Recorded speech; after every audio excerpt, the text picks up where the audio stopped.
31শে December রাত 12টা 1 মিনিটের সময় বাংলাদেশের শহর সমূহে বাজি পোড়ানো শুরু হয়। কথা ঠিক কিনা? আমি জিজ্ঞেস করতে চাই, এটা কি খ্রিস্টানের দেশ? জোরে বলেন, এটা কি খ্রিস্টানের দেশ? অবশ্য আমাদের দেশে খ্রিস্টান, হিন্দু, বৌদ্ধ যারা আছে তারাও আমাদের নাগরিক, সন্দেহ নাই। কিন্তু এই দেশ হচ্ছে পৃথিবীর দ্বিতীয় বৃহত্তম মুসলিম দেশ। খ্রিস্টানেরা নববর্ষ উদযাপনের জন্য বাজি পোড়াক, ফুর্তি করুক, যা বললে তাই করুক, কিন্তু একজন মুসলমান এই নববর্ষ উদযাপনের জন্য বাজি পোড়াতে পারে না, বোমা ফুটাতে পারে না, ফুর্তি করতে পারে না। মানে নাই, জাস্টিফিকেশন নাই। এটা যদি করা হয় আপনি খ্রিস্টানদের গোলামি করছেন, এটাই প্রমাণিত হবে। পয়লা বৈশাখ নববর্ষ উদযাপন করা হয় আমাদের দেশে। আজ 2-4 বছর ধরে শুরু হয়েছে পয়লা বৈশাখ উদযাপন করা। পয়লা বৈশাখে সকাল বেলায় বাসন্তী রঙের শাড়ি পরে সারা রাত রাস্তায় আলপনা এঁকে রমনা লেকের পাশে গিয়ে যুবতী আর যুবকরা বাসন্তী রঙের শাড়ি পরে সূর্য উদয়ের পানে করজোড়ে সেদিকে তাকিয়ে বলে, এসো হে নববৈশাখ স্বাগতম হে। বৈশাখও বলে, বাবাজিরা আমারে ডাকতেছো? ওয়েট এন্ড সি, অপেক্ষা করো, আসতেছি। যে বৈশাখকে ডাকা হলো, স্বাভাবিক বৈশাখ কাল বৈশাখীর রুদ্র রূপ ধারণ করে 180 মাইল স্পিডে এসে বাড়ি ঘর কল কারখানা ভাঙ্গা জনমের মতো স্বাগতম হে।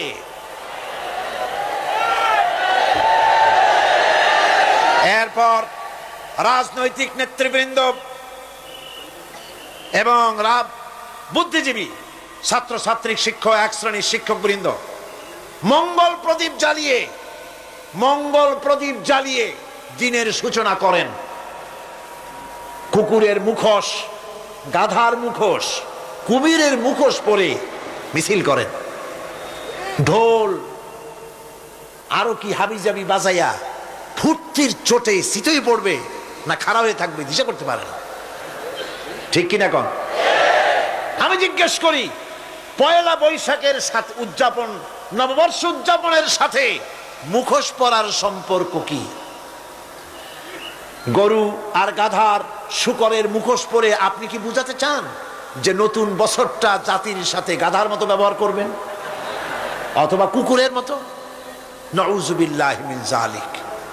মুসলমানদের জন্য জায়েজ নাই, হারাম হারাম। বৈশাখের কোনো গুরুত্ব নাই। পয়লা বৈশাখ যদি কিছু করতেই হয়, ফজরের নামাজ পড়ে, দরুদ পড়ে, তেলাওয়াত করে আল্লাহর কাছে মুসলমানের দোয়া করা দরকার। আল্লাহ, বিগত বছরটা পার করেছি গুনাহ করে, নাফরমানি করে, আগামী বছর আমাদেরকে নেককার বানাও, নামাজি বানাও, চরিত্রবান বানাও, দিনদার বানাও। বছরটা দেশের জন্য, জাতির জন্য কল্যাণকর করে দাও। ভালো হইতো না? ভালো হইতো না?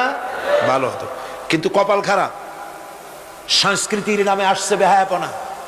ভারতীয় উৎসব হয় বাংলাদেশে, ইন্ডিয়ান ফেস্টিভ্যাল। আমি প্রশ্ন করতে চাই সরকারের কাছে, বাংলাদেশের উৎসব ভারতে হয় কিনা?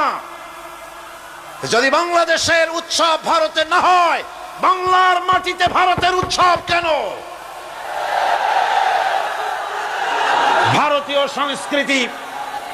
ভারতীয় সংস্কৃতি মুসলমানদের জন্য এইডসের চাইতেও মারাত্মক। ওই সংস্কৃতির সাথে আমাদের কোনো মিল নাই। তেল আর পানি কোনোদিন মিশবে না। আমাদের সংস্কৃতি সম্পূর্ণ আলাদা, ঈমান ভিত্তিক, তাওহীদ ভিত্তিক সংস্কৃতি আমাদের। যুবতী মেয়েদেরকে এনে প্রতিদিন সপ্তাহে সপ্তাহে ডজনকে ডজন শিল্পী আনা হচ্ছে আমাদের দেশে, গায়িকা, নর্তকী। আমাদের দেশের ভাবমূর্তিকে নষ্ট করা হয়েছে।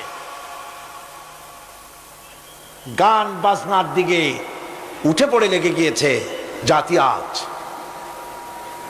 এ জাতির দুর্ভাগ্য কোথায় গিয়ে ঠেকবে আল্লাহ পাক জানেন। আমরা মুসলমান, আমাদের উন্নতি, আমাদের উরুজ, আমাদের জাওয়াল, আমাদের উন্নতি আর আমাদের অবনতি কিসে হবে?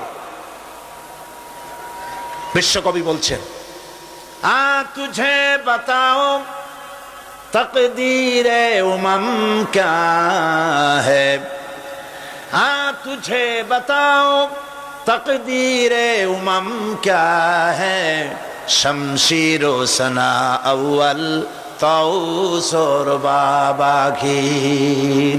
এসো, এ জাতির অগ্রগতি আর উন্নতির ইতিহাস তোমারে শোনাই। এ জাতির হাতে যতদিন ছিল তরবারি, এ জাতির হাতে যতদিন ছিল কোরআন, গোটা পৃথিবী তার পায়ের উপরে চুমা খেয়েছে। আর যেদিন কোরআনের পরিবর্তে জাতির হাতে এসেছে তানপুরা, বেহালা, ঢোল, সারিন্দা, নারিন্দা, সারেগামা, পাদানিসা, তখনই কপাল পুড়েছে জাতির। স্বাধীনতার রজত জয়ন্তী উদযাপন হয়েছে শুধু গান আর গান, নাচ আর নাচ। সরকারের কোটি কোটি টাকা খরচ হয়েছে। স্বাধীনতার জন্য তো উৎসব করবই। স্বাধীনতা থাকলে আমরা থাকবো, স্বাধীনতা না থাকলে আমরা গোলাম হয়ে যাব, ঠিক কিনা? কিন্তু আমার পদ্ধতি আলাদা, আমার ইসলামের পদ্ধতি আলাদা। আমরা হিন্দুর মতো, খ্রিস্টানের মতো নাচতে পারি না, গাইতে পারি না, ঢোল বাজাতে পারি না। বিজয় এলে কি করবেন আল্লাহ শিখাই দিয়েছেন। কে শিখিয়েছে? অর্থাৎ বিজয়ে বিনয়ী হও। স্বাধীনতা দেন আল্লাহ, টিকায় রাখার মালিকও সে আল্লাহর প্রতি রুজু হতে হবে, মাথা নত করতে হবে। ঢোল বাজাইয়া জাতির স্বাধীনতা রক্ষা করা যাবে না। গান গে নাটক করে ভারতীয় সংস্কৃতির উলঙ্গ বেহায়া নর্তকী এনে বাংলাদেশের স্বাধীনতা রক্ষা করা যাবে না।